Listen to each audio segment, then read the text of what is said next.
ఆంధ్రప్రదేశ్లో కూటమి ప్రభుత్వం ఇచ్చిన ఎన్నికల వాగ్దానం అమలు చేసేందుకు తీవ్ర కసరత్తు చేస్తోంది.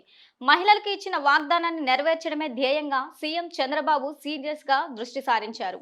రాష్ట్ర వ్యాప్తంగా ఆర్టీసీ బస్సుల్లో మహిళలకు ఉచిత బస్ ప్రయాణంపై ప్రభుత్వం సోమవారం మార్గదర్శకాలను విడుదల చేసింది. స్త్రీ శక్తి పేరిట ఈ నెల 15 నుంచి రాష్ట్ర వ్యాప్తంగా మహిళలకు ఉచిత బస్ ప్రయాణం కల్పించాలని ప్రభుత్వం నిర్ణయించిన సంగతి తెలిసిందే. 5 కేటగిరీ బస్సుల్లో ఈ సౌకర్యాన్ని అందించబోతున్నట్లు ప్రభుత్వం ప్రకటించింది. Palle Velugu, ultra Palle Velugu, city ordinary, metro express, express బస్సులలో ఉచితంగా ప్రయాణించవచ్చు.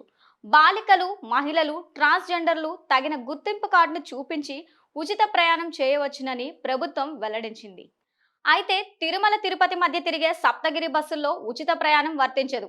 అదేవిధంగా నాన్ స్టాప్ ఇతర రాష్ట్రాల మధ్య తిరిగే అంతర్రాష్ట్ర బస్ సర్వీసుల్లో ఉచిత ప్రయాణం వర్తించదు.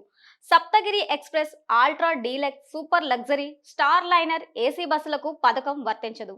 బస్సుల్లో రద్దీ పెరుగుతున్న దృష్ట్యా అవాంఛనీయ ఘటనకు జరగకుండా తగు చర్యలు తీసుకోవాలని రవాణా శాఖను ప్రభుత్వం ఆదేశించింది. అన్ని బస్సుల్లో సీసీ కెమెరాలు, కండక్టర్లకు బాడీ ఓర్న్ కెమెరాలు ఏర్పాటు చేయాలని ఆదేశించింది. బస్టాండ్లో మౌలిక సదుపాయాలు కల్పించేలా చర్యలు తీసుకోవాలని ఆర్టీసీ రవాణా శాఖ ముఖ్య కార్యదర్శి కాంతిలాల్ దండే ఉత్తర్వులు జారీ చేశారు.